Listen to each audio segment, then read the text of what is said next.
তুফানের জোয়ারে আসলে যে জনসমুদ্র সেইখানে কিন্তু আমাদের সাথে যুক্ত হয়েছেন, এই জোয়ারে যুক্ত হতে এসেছেন আমাদের খুবই প্রিয় নির্মাতা শিহাব শাহীন ভাই। কথা বলবো ওনার সাথে। আজকে তুফান দেখতে এসেছেন, কেমন লাগছে? অবশ্যই সবাই একটা উৎসব উৎসব ভাব নিয়ে এসেছে। আজকে আমি এখানে একটা স্পেশাল শো দেখতে এসেছি, কিন্তু আমি বরাবর আমার ফ্রেন্ডদের নিয়ে একসাথে দেখি। আমরা ৮-১০ জন মিলে, তো আগামী শুক্রবার আমরা সবাই মিলে প্ল্যান করেছি ১০-১২ জন মিলে একসাথে দেখবো। তো আজকে একটা স্পেশাল একটা শো দেখতে আসছে, দেখি আজকে সবাই যেহেতু উৎসব করছে, আমিও একটু উৎসবে পার্ট হলাম। আমরা তো এরকম দৃশ্যপটে আসলে দেখতে চাই যে বাংলাদেশের চলচ্চিত্র নিয়ে এরকম উৎসব মুখর থাকবে।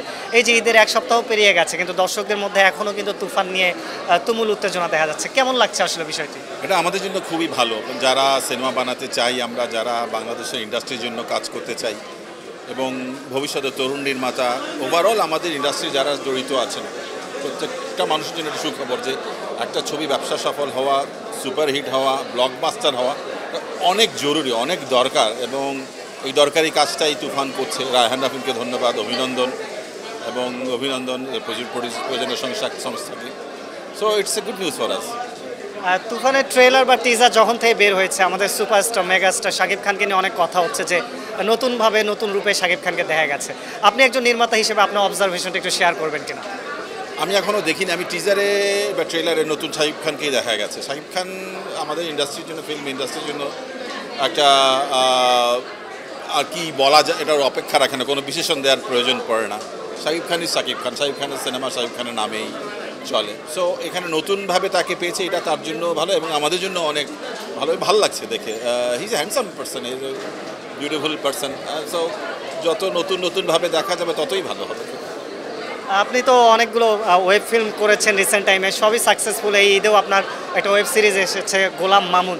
তো সামনে বড় পর্দায় তো ছুঁয়ে দিলে মনের অনেক দিন হয়ে গেল, বড় পর্দায় কোনো প্ল্যান আছে কিনা এবং বড় পর্দায় আসলে শাকিব খানকে নিয়ে দেখতে পারবো কিনা আপনাকে একসাথে? এই কাস্টিংয়ের বিষয়টা বলতে পারবো না এখনই, তবে আমি সিনেমা নিয়ে আসছি আগামী বছর ইনশাল্লাহ।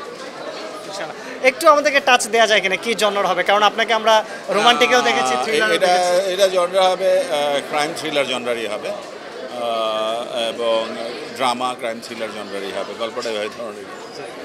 ঈদে মুক্তি পাওয়া, ঈদের সময় 13ই জুন মুক্তি পেয়েছে গোলাম মামুন, আর সেটা কেমন রেসপন্স দেখছেন? হিউজ, মানে এটা এখন পর্যন্ত অনেক রেকর্ডই ভেঙেছে। তো মানুষের এই পার বাংলা ওপার বাংলা এবং সারা বিশ্বেই এটা প্রচুর সমাদৃত হচ্ছে, এবং আমরা অনেক পরিশ্রম করেছি। অপূর্বকে মানুষ নতুনভাবে চিনছে, নতুনভাবে দেখছে। সো মানে আলহামদুলিল্লাহ অনেক হিউজ রেসপন্স। আপনার কাছে অনেকগুলো টু জমে আছে, আমি যেটা খেয়াল করলাম, মাইসেলফ, অ্যালেন স্বপন 2, সিন্ডিকেট 2 এবং এখন গোলাম মামুন 2। এই টুগুলো আমরা কবে পাবো? একটু ভেঙে বলতেই হবে।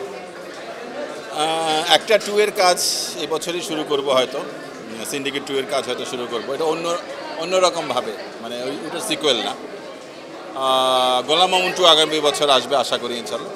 অ্যালেন স্বপন 2 একটু দেরি হতে পারে। একদম শেষে দিয়ে প্রশ্ন, আপনি যেহেতু একজন নির্মাতা, আমাদের ফিল্ম অনেক বেশি শাকিব খান নির্ভরশীল হয়ে গেছে, যে দেখা যাচ্ছে শাকিব খান এমন একটা পর্যায়ে গিয়েছে, ওনার পরে ওই রকম কাউকে আমরা পাচ্ছি না। তো এটা কি একই সাথে ফিল্মের জন্য একটু ঝুঁকিও কিনা, বা নতুন কেউ আসছে না কেন, কি মনে হয়? আসছে তো, নিশো অলরেডি প্রমাণিত, নিশো সুপারহিট ব্লকবাস্টার ছবি দিয়েছে, নিশো তো এসেই গেছে, নিশো বর্তমান, এবং রাজের ছবি ব্যবসা সফল হচ্ছে, আরও আসছে নতুন। আমরা যত আমরা প্রজেক্ট কম করি, তো শাকিব খান অনেকদিন ধরে সার্ভিস দিয়ে যাচ্ছেন ইন্ডাস্ট্রিকে, 20-25 বছর ধরে শুনছি। তো ওটার সাথে এখন কম্পেয়ার করলে তো চলবে না। একটা সময় পরে তো নতুন অলরেডি আমরা সুপারহিট আমাদের তরুণরা দিয়ে যাচ্ছেন, তরুণরা আসছে।